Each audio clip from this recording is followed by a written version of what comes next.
ಸುಮಾರು ನಾಳೆ ಬೆಳಗ್ಗೆ 8 ಗಂಟೆವರೆಗೂ ಬೆಳಗ್ಗೆ ಇಲ್ಲಿ ಬೆಂಗಳೂರು ಮನೆಯಲ್ಲಿ ಯಾರು ಬಂದು ದರ್ಶನವನ್ನು ಪಡೆಯವರಿದ್ದಾರೆ ಅವರಿಗೆಲ್ಲ ಅವಕಾಶವನ್ನು ಬೆಳಗ್ಗೆ 8 ಗಂಟೆವರೆಗೂ ಮಾಡಿಕೊಡಲಾಗ್ತದೆ.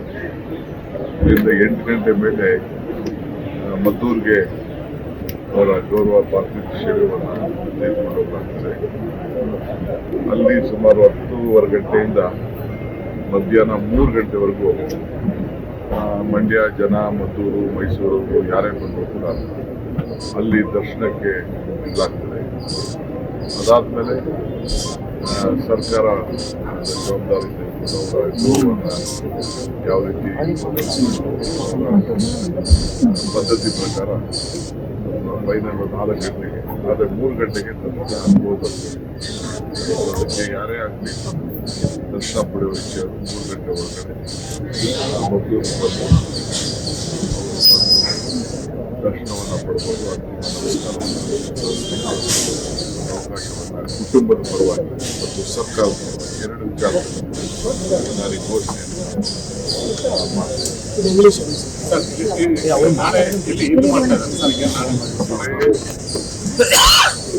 tomorrow morning 8 AM we will permit anyone who wants ನಾನು ಈ ಕುಟುಂಬದವರು ಅದ್ಯಾವ ಭೇಟಿ ಪಾರ್ಟ್ ಆಫ್ ದಿ ಫ್ಯಾಮಿಲಿ ಎಲ್ಲರಿಗೂ ಗೊತ್ತಿದೆ. ನಾನು ಅದನ್ನು ಹೆಂಗೆ ಹೇಳಿದ್ದೆ, ನಿಮ್ಮವರ ಸಂಬಂಧ ತಂದೆ ಮಗನ ಸಂಬಂಧ ಎಲ್ಲರಿಗೂ ಗೊತ್ತಿರುವಂತ ವಿಚಾರ. ನಾನು ಅದ್ರ ಬಗ್ಗೆ ಹೆಚ್ಚಿಗೆ ಹೇಳತ್ತದ ಇನ್ನೇನು ಈಗ ಬೇಡ, ಮಾತಾಡ್ತಿದ್ದಲ್ಲಿ ಅದೆಲ್ಲ ಮಾತಾಡ್ತೀನಿ. ನಾನು ಅವರ ಕಾಣಿಕೆ ಏನು ಅನ್ನೋದನ್ನ ರಾಜ್ಯಕ್ಕೆ ಗೊತ್ತಿದೆ, ನಮ್ಗೆ ಯಾವ ರೀತಿ ಮಾರ್ಗದರ್ಶನ ಕೊಟ್ಟಿದೆ ಅಂತ ನಮ್ಮ ಬದುಕಿನ ಬದಲಾವಣೆನೆ ನಿಮ್ಗೆಲ್ಲ ಕಾಣ್ತಾ ಇದೆ. ಮುಖ್ಯಮಂತ್ರಿಗಳಾಗಿದ್ದಾಗ ಮಾಡಿದಂತ ಒಂದು ಸಾಧನೆ ನಾನು ಏನ್ ಹೇಳಿದ್ವಿ, ಸಾಧನೆ ಎಲ್ಲ ನಿಮ್ ಕಣ್ಣಲ್ಲೇ ಇದೆ. ವಿಕಾಸಸೌಧ ಅಂದ್ರೆ ರಾಜ್ಯಕ್ಕೆ ವಿಕಾಸ ಆಗಿದೆ ಅಂತೇಳಿ ವಿಕಾಸಸೌಧ. ಉದ್ಯೋಗ ಸೌಧ ಅಂತಂದ್ರೆ ಎಲ್ಲರಿಗೂ ಉದ್ಯೋಗ ಸಿಗಲಿ ಅಂತ ಉದ್ಯೋಗ ಸೌಧ ಅವರು ಕೊಟ್ಟು ಪುಟಾಣಿ ಮಕ್ಕಳಿಂದ ಬಿಸಿ ಊಟ ಕಾರ್ಯಕ್ರಮ ಅಂತ ಹೇಳಿ ರಾಜ್ಯಕ್ಕೆ ಒಂದು ದೊಡ್ಡ ಆರ್ಥಿಕವಾದಂತ ಶಕ್ತಿಯನ್ನ ನೀಡಿದವರು.